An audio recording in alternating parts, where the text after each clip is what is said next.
Hello everyone. Last time हमने discuss किया था वेक्टर्स के बारे में, वेक्टर्स क्या होते हैं और वेक्टर्स को कैसे लिखा जाता है। आज हम बात करेंगे कुछ स्पेशल टाइप्स ऑफ वेक्टर्स और उसके बाद हम बात करेंगे प्रोडक्ट ऑफ वेक्टर्स और उसी के साथ कुछ एग्जाम्पल्स भी लेंगे।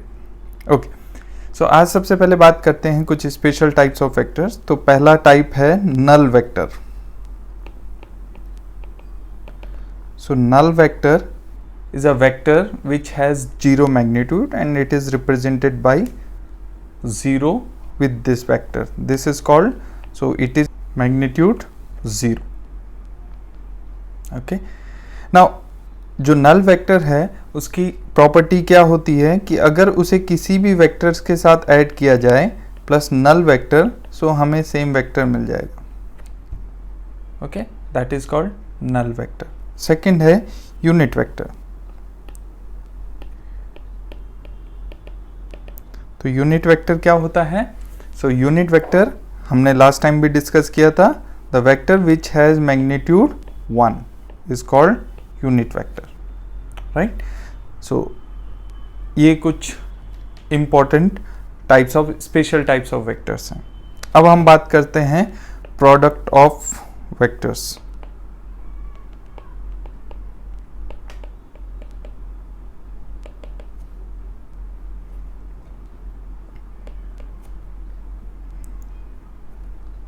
तो सबसे पहले हम बात करते हैं, पहला हो गया product of vector, product of vector with scalar. So let us consider कोई स्केलर नंबर है, let say m is a scalar number, और कोई वेक्टर है हमारे पास a, for example a1 i cap plus a2 j cap plus a3 k cap, कोई vector है। तो इन दोनों का जो प्रोडक्ट होगा that is M A would be simply m से हम a वेक्टर को मल्टीप्लाई कर देंगे i cap plus a2 j cap plus a3 k cap. ठीक है, m से मल्टीप्लाई करने के बाद ये सिंपली आ जाएगा m a1 i cap plus m a2 j cap plus m a3 k cap. ये आपका फाइनल रिजल्टेंट वेक्टर आ जाएगा। इसमें कुछ खास नहीं है, ये आप सब लोग कर सकते हैं। तो फॉर एग्जाम्पल हमारे पास एक वेक्टर है a, let say 2i cap plus 4j cap minus 5k cap. Let say ये कोई वेक्टर a है और इसको हमने 2 से मल्टीप्लाई किया, तो क्या हो जाएगा? ये हो जाएगा 4i कैप प्लस 4 2 जा 8j कैप माइनस 5 2 जा 10k कैप। इसमें होता क्या है? सपोज करो ये वेक्टर a है, तो इसकी कुछ लेंथ होगी जिसको हम फाइंड आउट कर सकते हैं। आप सभी लोग फाइंड आउट कर सकते हैं square root of 4 plus 16 plus 25, right. But होगा क्या? लेट से ये लेंथ है इसकी a, जिसको हम मैग्नीट्यूड से डिनोट करते हैं। तो जब हम इसको 2 से मल्टीप्लाई करेंगे या किसी भी स्केलर नंबर से मल्टीप्लाई करेंगे तो इसकी लेंथ डबल हो जाएगी। जितनी लेंथ ये इनिशियल होगी उसकी डबल लेंथ हो जाएगी। फॉर एग्जाम्पल अगर मैंने a को -5a से मल्टीप्लाई किया तो क्या होगा? -5 से अगर मल्टीप्लाई करूंगा तो ये आ जाएगा -10i cap minus 20j cap minus 25k cap. This will B plus. तो अब क्या होगा? इस वेक्टर की -5a कैप की जो लेंथ होगी वो 5 टाइम्स होगी इस ओरिजिनल लेंथ के, लेकिन अपोजिट डायरेक्शन में। तो a की डायरेक्शन राइट वर्ड है, सो 5a की डायरेक्शन लेफ्ट वर्ड हो जाएगी। This is -5। सो ये कुछ बेसिक सा कंसेप्ट है, आप सभी लोगों को, आई होप सभी लोगों को पहले से ही पता होगा। अब हम बात करेंगे दूसरे टाइप के प्रोडक्ट की, that is called dot product. That is called dot product. Okay, so dot product, इसको कई बार स्केलर प्रोडक्ट भी बोलते हैं, right. So it is between two vectors. Let's say हमारे पास दो वेक्टर्स हैं a एंड b, इन दोनों का डॉट प्रोडक्ट कैसे डिफाइन होता है? So a dot b is defined as A B cos of theta. Let's say ये a वेक्टर है और ये b वेक्टर है, ये a वेक्टर है, ये b वेक्टर है और इनके बीच में एंगल है थीटा। तो a डॉट b डिफाइन होता है a dot b is equal to A B cos theta, क्योंकि जो ए बी कॉस थीटा है ये पूरी क्वांटिटी स्केलर है।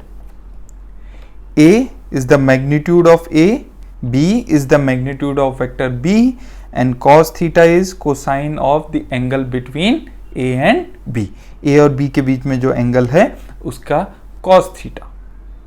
सो ये तीनों क्वांटिटीज कुछ नंबर्स हैं और नंबर्स का प्रोडक्ट भी एक नंबर होगा जो कि अगेन स्केलर क्वांटिटी होगी, इसीलिए इसको हम स्केलर प्रोडक्ट बोलते हैं। इन कंपोनेंट फॉर्म्स,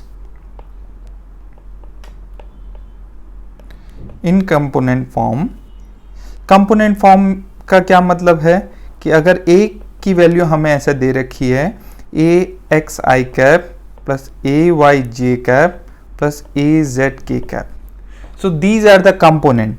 ये a का x डायरेक्शन का कंपोनेंट है, दैट इज ax। ये a का y डायरेक्शन का कंपोनेंट है, दैट इज ay। और ये a का z डायरेक्शन का कंपोनेंट है, that is az। Okay, now यहीं से हम लिख सकते हैं अगर b का component form B X I cap B Y J cap plus B Z K cap है तो a डॉट बी की वैल्यू क्या होगी? a डॉट बी की वैल्यू क्या होगी? अब यहां पे हम कुछ चीजें फाइंड आउट करेंगे। So in that case a dot B हो जाएगा A X I cap plus A Y J cap plus A Z K cap dot B X I cap plus B Y J cap plus B Z K cap. अब इसको हम modify करेंगे तो अब यहां से हम कुछ कैलकुलेशंस करते हैं। ए एक्स बी एक्स, इसमें आएगा I dot I plus A Y B Y A X B Y I dot J plus A X B Z I dot K plus A Y B X J dot I plus A Y B Y J dot J plus A Y B Z J dot K plus A Z B X K dot I plus A Z B Y K dot J plus A Z B Z के dot के। अब यहां पे हम कुछ चीजें derive करेंगे। हमको पता है कि आई डॉट आई की वैल्यू निकालते हैं। अब हमें अभी फॉर्मूला हमने पढ़ा कि जो ए डॉट बी होता है वो होता है ए बी कॉस थीटा। ए है यहाँ पे वेक्टर ए का मैग्नीट्यूड, बी है यहाँ पे वेक्टर बी का मैग्नीट्यूड। तो अगर इस फॉर्मूले को अप्लाई करें तो इस फॉर्मूले के अकॉर्डिंग ये होना चाहिए आई कैप का magnitude and cos of angle between these two vectors. तो आई कैप भी एक्स डायरेक्शन में है और दूसरा आई कैप भी एक्स डायरेक्शन में है, तो दोनों के बीच में एंगल बनेगा 0, दैट इज 0। सो इसका क्या मतलब हुआ कि इसकी वैल्यू हो जाएगी 1, इसकी वैल्यू 1, क्योंकि ये दोनों यूनिट वेक्टर्स हैं और cos 0 इज ऑल्सो 1, यानी कि i डॉट आई की वैल्यू होगी 1। अगर आप कैलकुलेट करोगे i डॉट जे अगर आप कैलकुलेट करोगे तो क्या आएगा formula? i modulus j magnitude and cos of, और i और j, i x एक्सिस के अलोंग, j y एक्सिस के अलोंग, तो दोनों के बीच में एंगल हुआ 90 डिग्रीज। सो ये हो जाएगा cos 90 डिग्रीज। अब cos 90 की वैल्यू आप सभी को पता है 0 होती है, तो i डॉट j की वैल्यू क्या हो जाएगी? 0। तो यहां से आप कंक्लूड कर सकते हैं कि जब i डॉट आई होगा, j डॉट j होगा और k डॉट k होगा, वो वैल्यू 1 होंगी और बाकी i dot j dot k और k डॉट i इन सब की वैल्यू 0 होगी। और j डॉट आई भी 0 होगा, k डॉट जे भी 0 होगा और i डॉट k भी 0 होगा। इन सब की वैल्यू 0 होगी, यानी कि सेम यूनिट वेक्टर्स का डॉट प्रोडक्ट 1 आएगा और जो ऑर्थोगोनल यूनिट वेक्टर्स हैं i और j और k और i, इनका डॉट प्रोडक्ट 0 आएगा, क्योंकि इन दोनों के बीच में हमेशा एंगल 90 डिग्री रहेगा by definition of fundamental vectors. Okay, so अगर मैं इन सारी प्रॉपर्टीज को, अभी आपको ये प्रॉपर्टीज ध्यान रखनी है, ये वाली प्रॉपर्टीज आपको अच्छे से पता होनी चाहिए। आई होप सभी को ऑलरेडी पता होंगी। एनीवे, इन वैल्यूज को जब हम यहाँ सब्सटीट्यूट कर देंगे, ये वैल्यू 0 हो जाएगी, ये वैल्यू 0 हो जाएगी, ये वैल्यू 0 हो जाएगी, ये वैल्यूज ये नहीं होगी, ये सारी वैल्यूज 0 हो जाएंगे। तो हमारे पास फाइनली a डॉट बी क्या बचेगा? सो a डॉट बी हमारे पास बचेगा ax bx plus ay by plus az bz। तो ये एक और फॉर्मूला आपके पास a डॉट बी का आ गया। तो आपको ये चीज अच्छे से ध्यान रखनी है, ये a डॉट बी का अगर हमारे पास कंपोनेंट फॉर्म में वेक्टर्स दिए हैं तो उनका डॉट प्रोडक्ट क्या होगा? जो i कैप के कंपोनेंट्स हैं और x डायरेक्शन के कंपोनेंट्स को आपस में मल्टीप्लाई कर देंगे, y डायरेक्शन के कंपोनेंट्स को आपस में मल्टीप्लाई कर लेंगे और z डायरेक्शन के कंपोनेंट्स को आपस में मल्टीप्लाई कर लेंगे और जो प्रोडक्ट आएगा उन सबको सम कर लेंगे, तो हमारे पास ये फॉर्मूला आ जाएगा। तो आपके पास अभी तक a डॉट बी के दो फॉर्मूले हो गए। एक तो हो गया आपके पास a dot B is equal to A B cos theta, और एक फॉर्मूला हो गया कंपोनेंट फॉर्मूला जो कि आपके पास है ax bx plus ay by plus az bz। ठीक है, अब हम कुछ प्रॉपर्टीज पढ़ते हैं। सो properties of scalar product.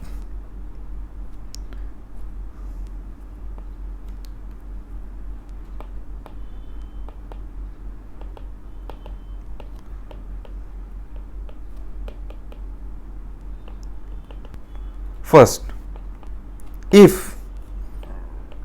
A is perpendicular to B, ये बहुत इंपॉर्टेंट प्रॉपर्टी है कि अगर दो वेक्टर्स परपेंडिकुलर हैं तो क्या कंडीशन होगी।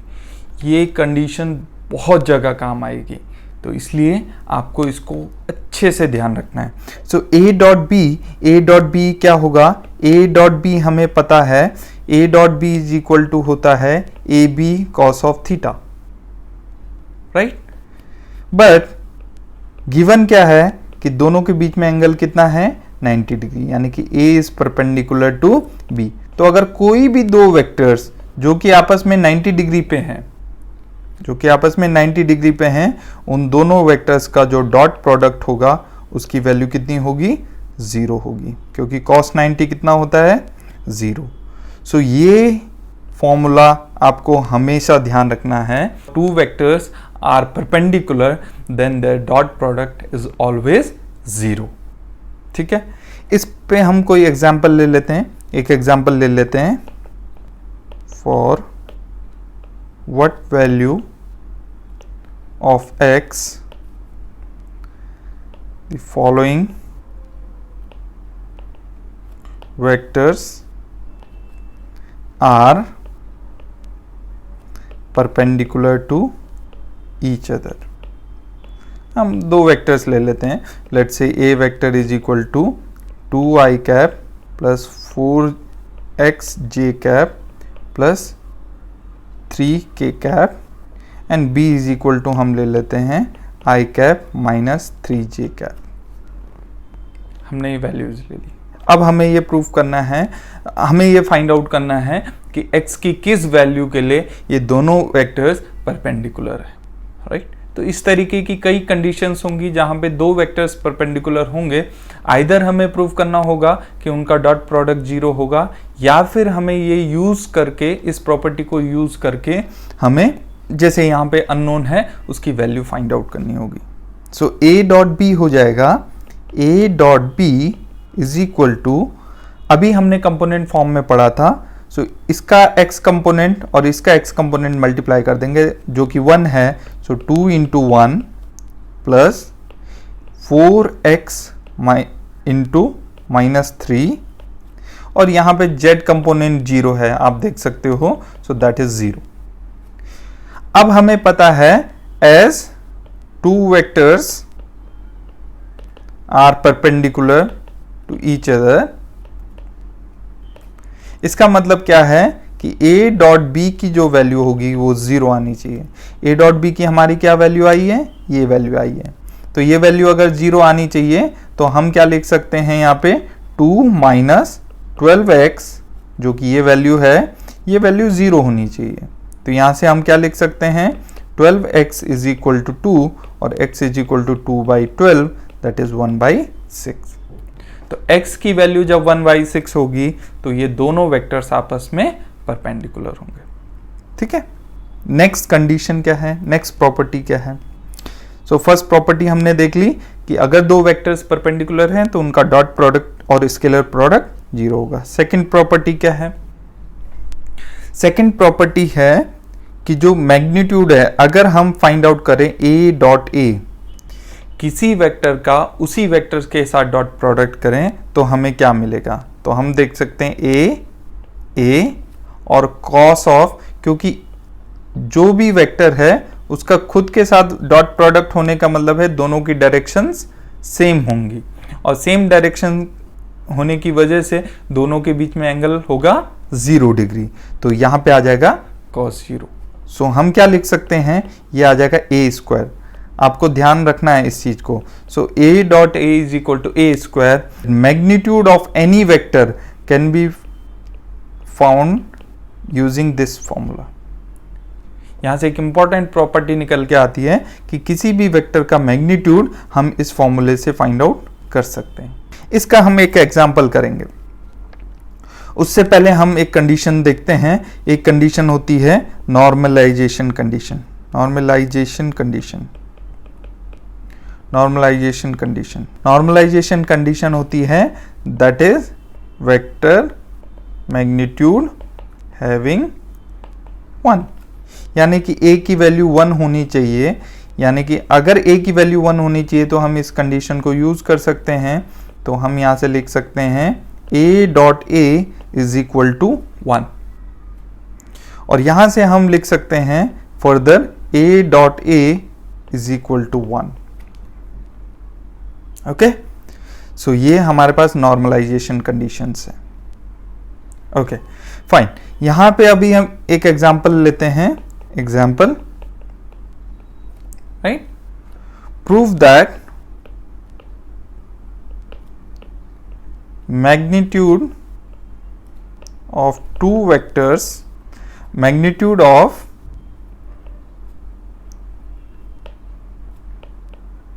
resultant of two vectors a and b is given by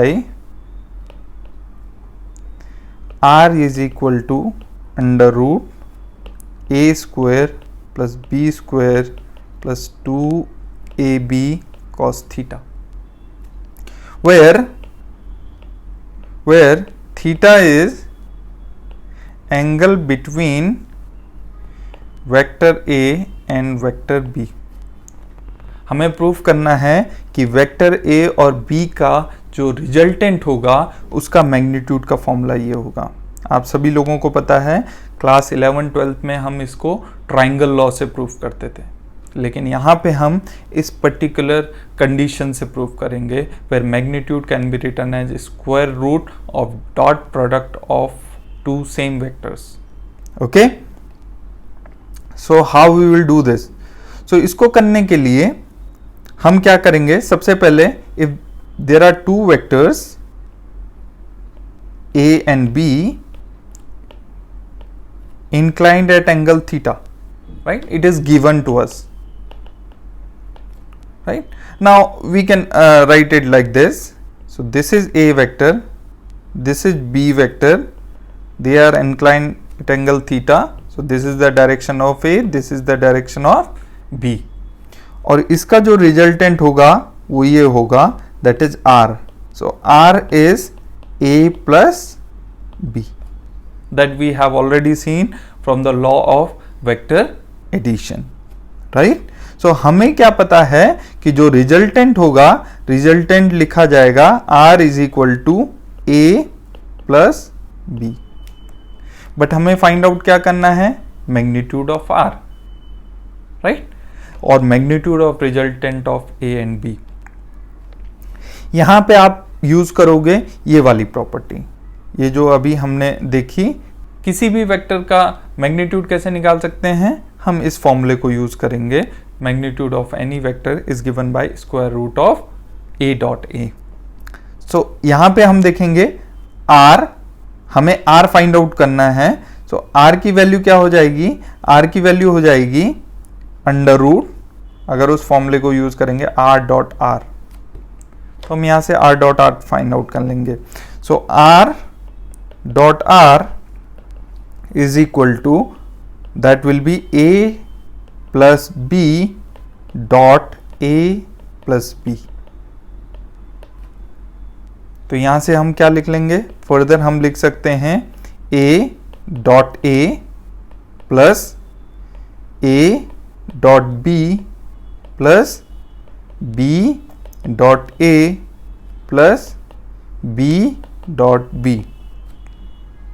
okay, now यहाँ पे हम फर्दर अगर इसको इन्वेस्टिगेट करें, सो हमें पता है a डॉट a की वैल्यू क्या होगी, a स्क्वायर, हम इसको ऑलरेडी फाइंड आउट कर चुके हैं। a डॉट a, किसी भी वेक्टर का डॉट प्रोडक्ट खुद के साथ उसका स्क्वायर ऑफ मैग्नीट्यूड आता है, तो हम उस प्रॉपर्टी को यूज करेंगे, और a डॉट b को ऐसे ही रहने देंगे, a डॉट b ऐसे ही रहने देंगे, और ये b डॉट a हो जाएगा a डॉट b, क्योंकि स्केलर प्रोडक्ट कॉम्यूटेटिव होता है as long as it is real vector, plus this will be b square, again with the same property. So now I can write it as a square plus b square, and this a dot b plus a dot b will become twice a dot b। Now ये r dot r की value है, again हम property use करेंगे, r dot r is nothing but r square. So यहां पे से हम लिख सकते हैं a square plus b square plus 2ab cos theta, where theta is the angle between a and b. Here we can use the formula of a dot b, that is a dot b is equal to ab cos theta, that is r square. So from there we can prove that r is equal to under root a square plus b square plus 2ab cos theta. Okay, जितनी भी properties हमने अभी तक पढ़ी हैं वो properties valid हैं जब तक कि वेक्टर रियल वेक्टर है। For complex vectors dot product is known as inner product, इसको complex inner product. Now inner product क्या होता है, इनर प्रोडक्ट होगा a dagger b। Now a vector हम लिखते हैं नॉर्मली, अगर रियल नंबर्स में अगर हमें वेक्टर लिखना है ax i cap plus ay j cap plus az k cap, और इसी चीज को हम मैट्रिक्स फॉर्म में लिख सकते हैं, मैट्रिक्स फॉर्म में लिख सकते हैं हम ax ay az। तो इसी तरीके से हम b वेक्टर को लिख सकते हैं b is equal to bx by bz। तो इनर प्रोडक्ट कैसे डिफाइन होता है, सो इनर प्रोडक्ट और द a डैगर b, ध्यान रखना ये जो नंबर्स हैं ax bay az bx by bz, यहाँ पर कॉम्प्लेक्स नंबर्स हैं। अभी अगर ये कॉम्प्लेक्स नंबर हैं देन प्रोडक्ट होता है ए डैगर का मतलब है उस वेक्टर का ट्रांसपोज करेंगे और उन सारे वेक्टर कंपोनेंट्स का कॉम्प्लेक्स कॉन्जुगेट लिखेंगे। तो ये आ जाएगा हमारे पास ax star ay star az star, that is transpose of this vector with complex conjugate, and that is bx by bz. So when you will multiply this, तो आपके पास आ जाएगा ax star bx plus ay star by plus az star bz। इसको आप further क्या लिख सकते हो, a dagger b आप लिख सकते हो इन that case summation of i goes from 1 to 3 ai star bi, where I goes from 1 to 3, or we can say I goes from x, y, z, for I is equal to x, y, z. So I bi, okay. So ये inner product है जब vector complex हो, okay. So for real vectors,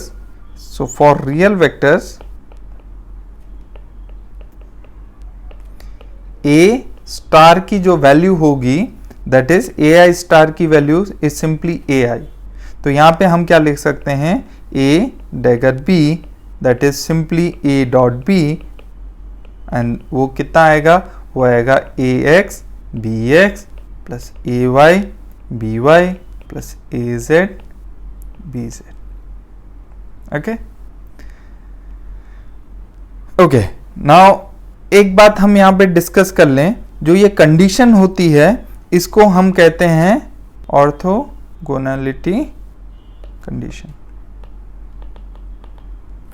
so this is known as condition of orthogonality and this is known as normalization condition. So in case of complex vectors, condition of orthogonality क्या हो जाएगी,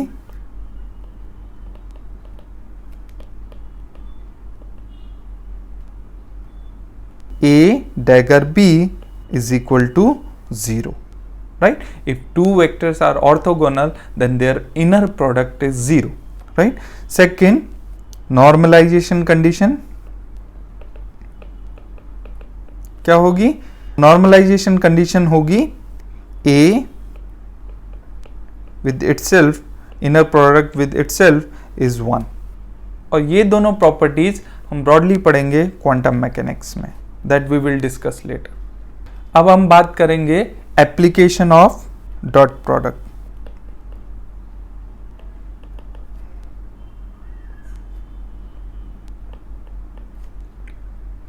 सो dot product का एक application है जो कि जिस पे कि बार बार क्वेश्चंस पूछे जाते हैं, that is projection of a vector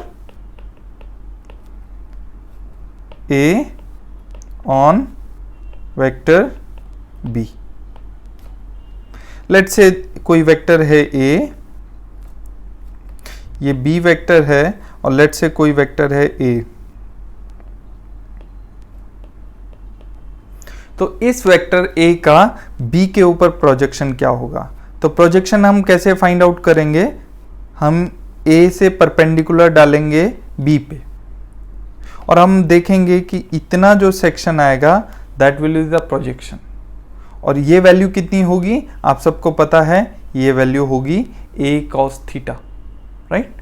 so ये हम एक छोटी सी चीज़ डिस्कस कर लेते हैं, आप लोग इसको अप्लाई कर सकते हैं। अगर कोई वेक्टर है, अगर इसके कंपोनेंट्स हमें लेने हैं, सो जिस एक्सिस के साथ वो एंगल बनाएगा दैट कंपोनेंट, लेट्स से ये ए वेक्टर है, so that component will be A cos theta, और उसके परपेंडिकुलर, सो इसने इस एक्सिस के साथ एंगल बनाया थीटा, तो ये कंपोनेंट होगा ए कॉस थीटा, और अदर कंपोनेंट जो बचेगा that will be A sine theta. You can apply the simple trigonometry here, okay. So यहां से हम देख सकते हैं ये कंपोनेंट हुआ a cos theta, so the we can write down projection of a on b is nothing but a cos theta, but we know that what, that a dot b is equal to ab cos theta. So यहां से हम a cos theta की value निकाल लेंगे, so a cos theta हो जाएगा a dot b upon b। इसको थोड़ा सा मॉडिफाई करेंगे तो ये आ जाएगा a dot b upon b, and this is, what is this, this is unit vector of B. So A cos theta, which is projection of A on B, is given by A dot unit vector of B. तो ये condition आप अच्छे से याद रखेंगे कि projection of any vector on other vector, तो जिस वेक्टर के ऊपर प्रोजेक्शन है उसका यूनिट वेक्टर के साथ हम उस वेक्टर का डॉट प्रोडक्ट कर लेंगे। तो यहाँ पे A का प्रोजेक्शन B के ऊपर था, तो हम B का यूनिट वेक्टर लेंगे और उसका डॉट प्रोडक्ट A के साथ कर देंगे, तो हमको मिल जाएगा projection of A on B। So this is all about dot product और स्केलर प्रोडक्ट। सो अब नेक्स्ट बात करते हैं वेक्टर प्रोडक्ट की। So vector product, so vector product का दूसरा नाम है क्रॉस प्रोडक्ट। सो अगर कोई दो वेक्टर्स हैं, एक वेक्टर A है और एक वेक्टर B है जो कि थीटा एंगल पे इंक्लाइन है, सो इन दोनों का जो वेक्टर प्रोडक्ट आएगा वो आएगा A cross B is equal to होता है AB sine theta n cap. इसमें सारी चीजें आपको समझ में आ गई। A is the magnitude of vector A, B is the magnitude of vector B, and sin theta is the sign of angle between A and B. However, this unit vector is making this entire quantity as a vector quantity. और इसीलिए cross product को, दो vectors के बीच का जो cross product होगा वो vector होगा, क्योंकि ये पार्ट मैग्नीट्यूड को रिप्रेजेंट करेगा और ये पार्ट डायरेक्शन को रिप्रेजेंट करेगा। तो कोई भी फिजिकल क्वांटिटी जिसके पास मैग्नीट्यूड है और डायरेक्शन है वो वेक्टर होती है, प्रोवाइडेड दैट वो लॉ ऑफ वेक्टर एडिशन को फॉलो करे। ओके, नाउ बात ये आती है कि ए हमें पता है, इसका मतलब उसका मैग्नीट्यूड हमें पता है और उसकी डायरेक्शन हमें पता है। बी हमें पता है, अगेन उसका मैग्नीट्यूड और डायरेक्शन दोनों पता है। जब हम ए क्रॉस बी निकालते हैं, मैग्नीट्यूड तो हमें पता चल गया कि ए बी साइन थीटा होगा, क्योंकि ये वाला जो पोर्शन है ये मैग्नीट्यूड वाला पोर्शन है। लेकिन जो एन कैप है उसकी डायरेक्शन कैसे फाइंड आउट करेंगे? तो डायरेक्शन फाइंड आउट करने के लिए हमें क्या करना है? लेट्स से ए इस डायरेक्शन में है और बी इस डायरेक्शन में है। सो हम अपनी राइट हैंड की फिंगर्स को ए से बी की तरफ कर्ल करेंगे। सो ए अगर इस डायरेक्शन में है, बी इस डायरेक्शन में है, तो राइट हैंड की फिंगर को ए से बी की तरफ कर्ल करेंगे। जो थंब की डायरेक्शन होगी वो होगी एन कैप की डायरेक्शन, और जो एन कैप की डायरेक्शन होगी वही ए क्रॉस बी की डायरेक्शन होगी। ठीक है, सो हमेशा हम अपने फिंगर्स को फर्स्ट वेक्टर से सेकंड वेक्टर की तरफ कर्ल करेंगे और जो डायरेक्शन मिलेगी that will be the direction of A cross B और सिंपली एन कैप। सो हम यहां से लिख सकते हैं एन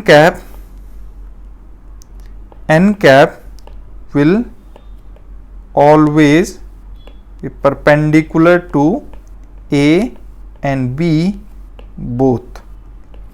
जो एन कैप होगा वो ए और बी दोनों वेक्टर्स के परपेंडिकुलर होगा। ये बात हमें ध्यान रखनी चाहिए। ओके, नाउ यहां से हम ये भी लिख सकते हैं कि अगर एन कैप ए और बी के परपेंडिकुलर हुआ, इसका मतलब A cross B is perpendicular to A and B both. Right, so ये प्रॉपर्टी आपको पता होनी चाहिए। In component form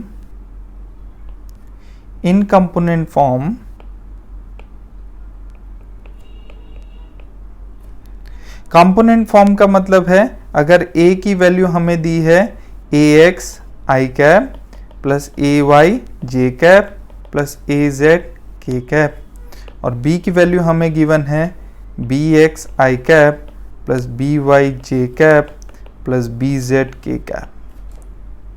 so in that case a cross b का वैल्यू हम निकाल सकते हैं using this expression i cap j cap k cap ax ay az b x, B y, B Z.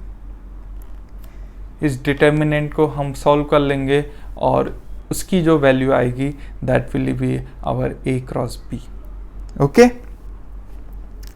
Okay, now हम properties पढ़ते हैं। Properties of A cross B. So A cross B, if two vectors